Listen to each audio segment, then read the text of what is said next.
guys, in previous lectures we have studied about the direction of the induced magnetic current. जो आपकी हमने एक loop रखा था मैग्नेटिक फील्ड में, उसमें जो फ्लक्स चेंज हो रहा था, मैग्नेटिक फील्ड चेंज हो रही थी, तो उसमें जो आई इंड्यूस हो रही थी, करंट इंड्यूस हो रही थी, we were talking about the direction of that current. Lenz law के बारे में हमने पढ़ा था, कुछ डिस्कशन भी किया था. तो अब हम बात करते हैं law of electromagnetic induction, laws of electromagnetic induction. अब इसमें दो लॉज है आपके पास. फर्स्ट लॉ इंडिकेट करता है कि अमाउंट ऑफ मैग्नीट्यूड कितना होता है, फ्लक्स चेंज होगा तो जो आई इंड्यूस्ड होगी उसकी वैल्यू क्या होगी, या ईएमएफ होगा तो ईएमएफ कितना प्रोड्यूस होगा, मैग्नीट्यूड की बात करता है. सेकंड में आपको डायरेक्शन ऑफ इंड्यूस्ड करंट की बातें करता है कि अगर आपकी आई इंड्यूस हुई है तो उसमें करंट की डायरेक्शन क्या होगी, वो लेंज़ लॉ था. तो हमने लेंज़ लॉ के बारे में डिस्कशन कर लिया है. अब हम बात करते हैं, it is divided in two parts. First law and the second law. Second law को हम लोग लेंज़ लॉ बोलते हैं. And first law is divided in two parts. ठीक है. सेकंड पार्ट में, इसके सेकंड पार्ट में आपको बताता है कि आपको जो ईएमएफ इंड्यूस्ड हुआ है वायर में या लूप में, उसका मैग्नीट्यूड कितना होता है. ठीक है ना. So it is E is equal to minus D phi by D t. अगर कोई वायर है या लूप है, हमने जब बात की थी लेंज़ लॉ में, तो मैग्नेटिक फील्ड चेंज हो रहा था, फ्लक्स चेंज हो रहा था, तो उस लूप में एक आई इंड्यूस हो रही थी जो किसका अपोज कर रही थी, जिसने उसको प्रोड्यूस किया है. It opposes the cause which is produced it. तो जो ईएमएफ प्रोड्यूस होगा वो क्या होगा, minus D phi by D t. अब आपको माइनस के साइन को पहले बता दिया है लेंज़ लॉ के थ्रू कि जो डायरेक्शन होती है that is opposite to the magnetic field और change in flux. Change in flux है, उसके अपोजिट में आपको एक ईएमएफ प्रोड्यूस मिलता है. तो that is the E is equal to minus D phi by D t. First law बोलता है कि अगर कोई लूप है, लूप में जो आई इंड्यूस्ड है वो तब तक रहेगी जब तक कि फ्लक्स चेंज होता रहेगा. अगर फ्लक्स चेंज होना बंद हो जाएगा तो जो आई इंड्यूस्ड है वो भी बंद हो जाएगी. ठीक है. Okay. So it is stated that EMF produced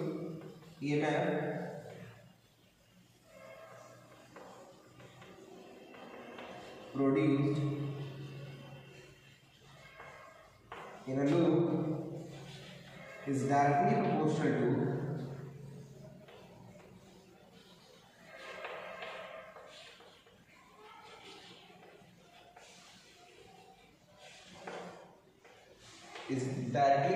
proportional to rate of change of magnetic flux.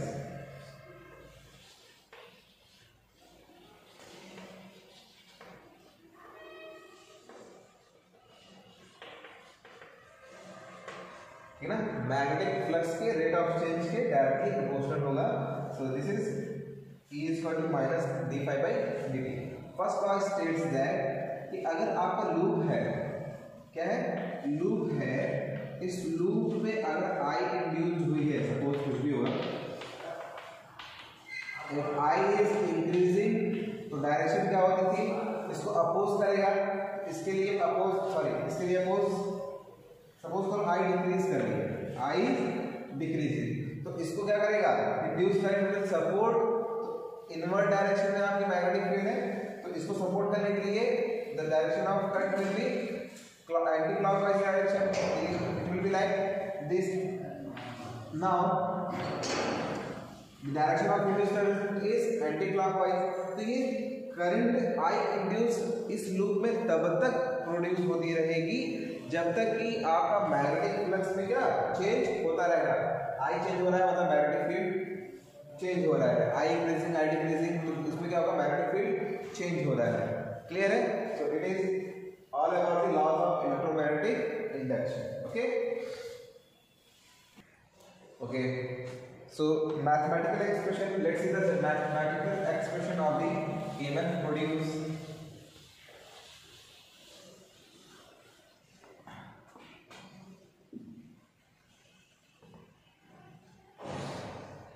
Mathematical expression.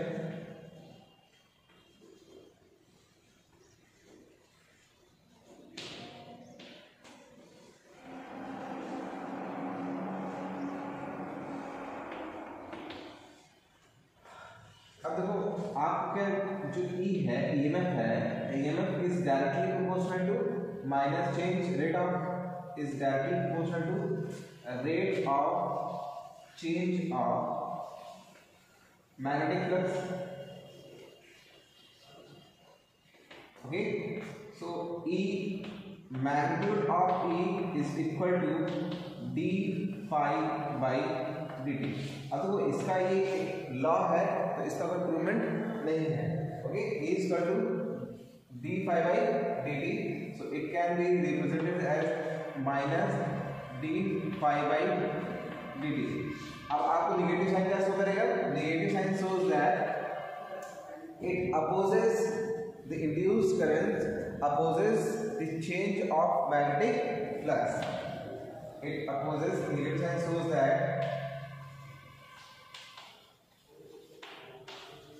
it opposes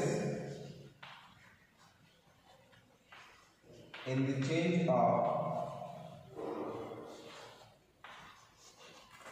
magnetic flux. Clear?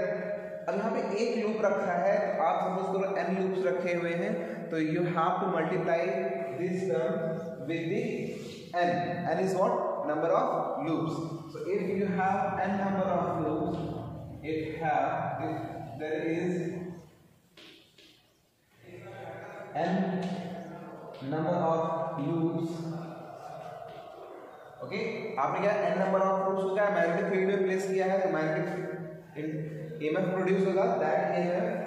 that EMF is equal to minus f d phi by dt, or we can say that E is equal to minus n phi 2 minus phi 1 upon t. So this is the mathematical expression of the EMF produced in the wire or loop when it is placed in a magnetic field. Magnetic field कैसे होनी चाहिए? Changing in magnetic field. Magnetic field either it is increasing or it is decreasing. Okay.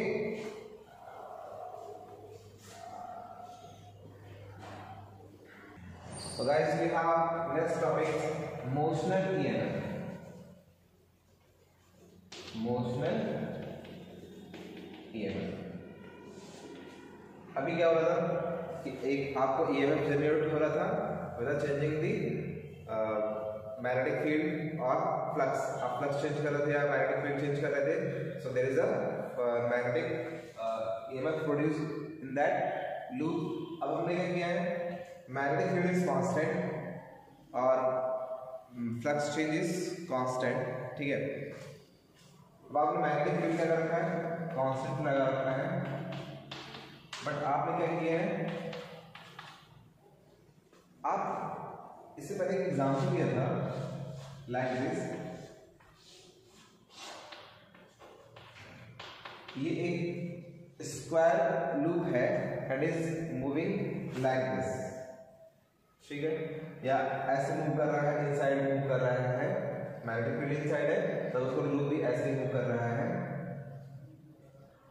तो क्या होगा? Area change होगा. क्या होगा? Area change होगा. एरिया चेंज का मतलब नहीं है कि आप देखो लेंथ, इसकी लेंथ L है या इसकी विड्थ B है तो L into B everywhere length into breadth is constant. तो एरिया चेंज कैसे हो रहा है? एरिया चेंज होने का मतलब होता है कि magnetic field linked with the area. जो आपको एरिया बोलते हैं ना, तो उस एरिया में कितना मैग्नेटिक फील्ड है वो हम लोग इंक्लूड करते हैं. तो यहाँ पे देखो एरिया तो बस इतना ही है ना. अब सपोज करो थोड़ा सा x डिस्टेंस ये मूव कर गया. Suppose this loop has length L and suppose it travel a distance x in the magnetic field. So यहाँ पे क्या होगा, आपका जो एरिया होगा इस लूप का, this will be only length into x. ये पूरा एरिया इंक्लूड नहीं, इसकी पूरी विड्थ नहीं हम लोग इंक्लूड करेंगे. इस वायर की, इस क्लोज लूप की, रेक्टेंगुलर लूप की हम लोग पूरा एरिया कवर नहीं करेंगे. कौन सा एरिया? जितना एरिया मैग्नेटिक फील्ड के इनसाइड में है. ओके, तो अगर ईएमएफ प्रोड्यूस होगा, इसमें क्या होगा? ईएमएफ प्रोड्यूस होगा. अगर ईएमएफ प्रोड्यूस होगा तो इसमें एक इंड्यूस्ड करंट भी प्रोड्यूस होगी. ठीक है ना? तो यहाँ पे आपको क्या करना है, EMF is equal to minus D phi by D. आपका ईएमएफ की वैल्यू ये होती है minus D phi by D T. यहाँ पे फ्लक्स चेंज कितना होगा? तो flux equal to B into A, B into A. तो फ्लक्स की वैल्यू हमने क्या लिखी? Flux is equal to B into A. अब एरिया है, एरिया कितना होगा अभी बताया, length into distance L. So this is B L into X. क्या वैल्यू है? पाई वैल्यू है. Put the value of pi over here, so you will get minus d by D t of B L X. Okay, so magnetic field is constant, length of the loop is constant, but what is varying here, that is the distance which is going inside.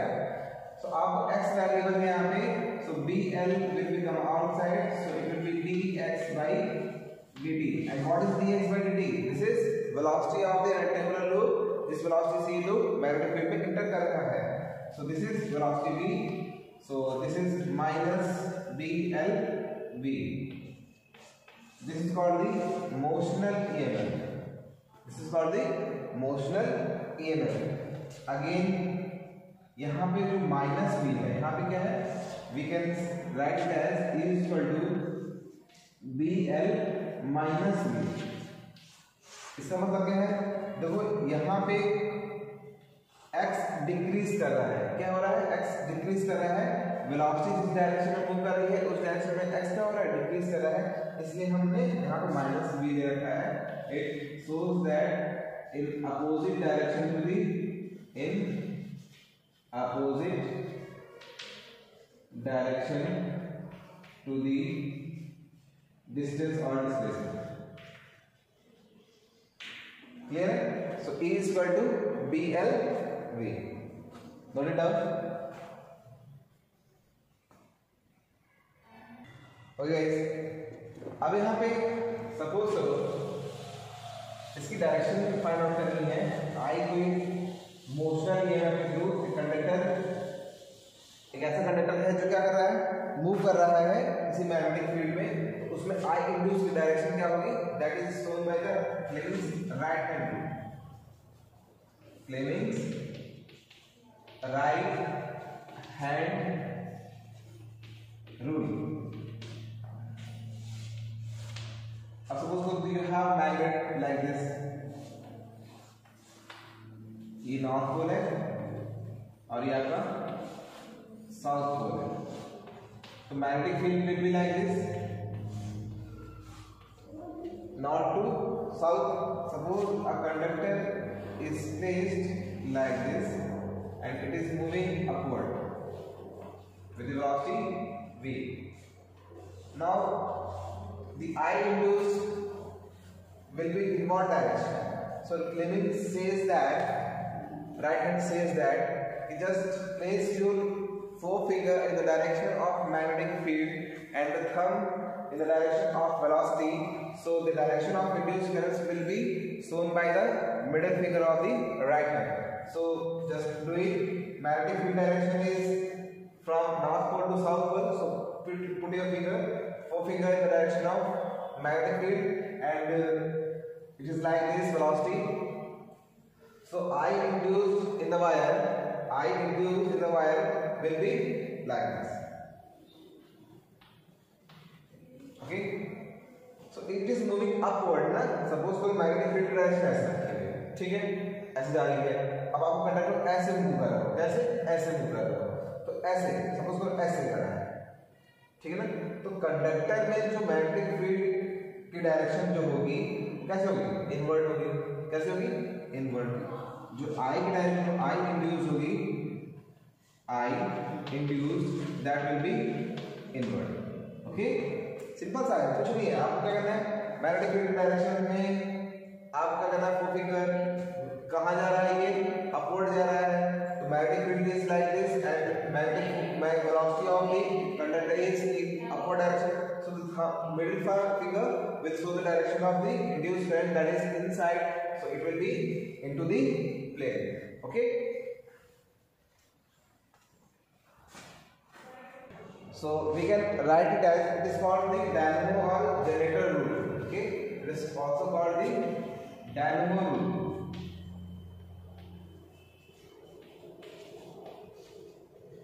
It is called the dynamo rule. You can write it as three fingers are mutually perpendicular into each other. Right hand fingers, right hand, three fingers like forefinger, mid finger, and thumb are perpendicular to each other. Then B shows by the forefinger. Just place your forefinger in the direction of magnetic field and in the direction of velocity put your thumb, and then the direction of I induced will be shown by the middle finger.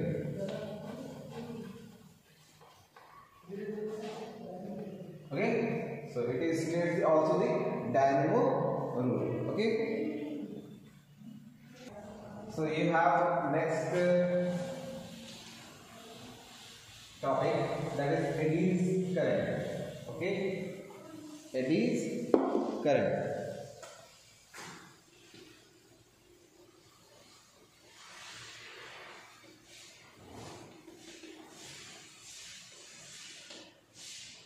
Suppose यहाँ पे हमेशा loop में ही आई induce ले सकती है। Okay, अब हमने अभी तक जितना ही पढ़ा है वो क्या लिया था, एक लूप लिया था, मैग्नेटिक फील्ड में रखा हुआ था, magnetic field is changing, flux is changing, so there is a I induce in that loop. तो हम लोग अभी तक एक लूप के बारे में बात कर रहे थे। It is not necessary that I induce is only produced in a loop, it can be produced in a sheet metal, एक मेटल की शीट में भी, ब्लॉक में भी एक आई इंड्यूस हो सकती है। तो suppose you have magnet north and south, so direction of magnetic field will be like this. अब यहाँ पे आपने एक शीट रखी है, मेटलिक शीट है ये,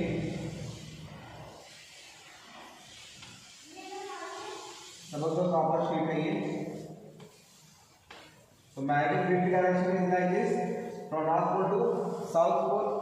अब इसमें क्या होगा, ये शीट है, नॉट लूज है, ठीक है, ऐसी क्या है, ये एक शीट है, हाँ, मेटलिक कॉपर की मेटलिक शीट है। तो इसमें भी आप एक आई इंड्यूस होगी, और वो कैसी होगी, सर्कुलर होगी। कैसे होगी, it is like eddy current will be like this.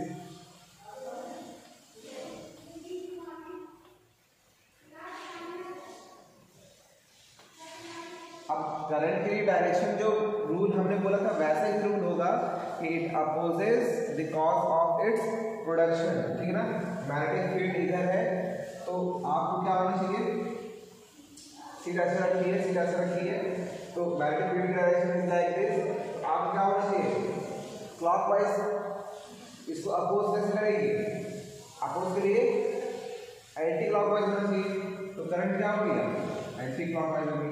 आप ऐसे क्या होगा, ऐसे एक लूप में, एक एडीज में होती है ये, like whorls in water, whorls और एडीज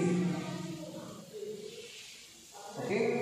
और जैसे वाटर में क्या होता है, वर्ल्स बनते हैं, वर्लपूल का नाम सुना है, वर्ल्स बनते हैं और उन्हीं को बोलते हैं एडीज। क्या बोलते हैं, eddies. So the current produce in sheet metals और block are called the eddies current. And eddy current are very harmful for the metallic sheets. Okay, sometimes it is beneficial and sometimes it is very harmful for the metallic sheet when it is placed in a magnetic field. Okay guys, so there are two topics left in this chapter, that is mutual inductance and self inductance. Okay, so after that we will discuss about the AC, alternating current. Okay, thank you.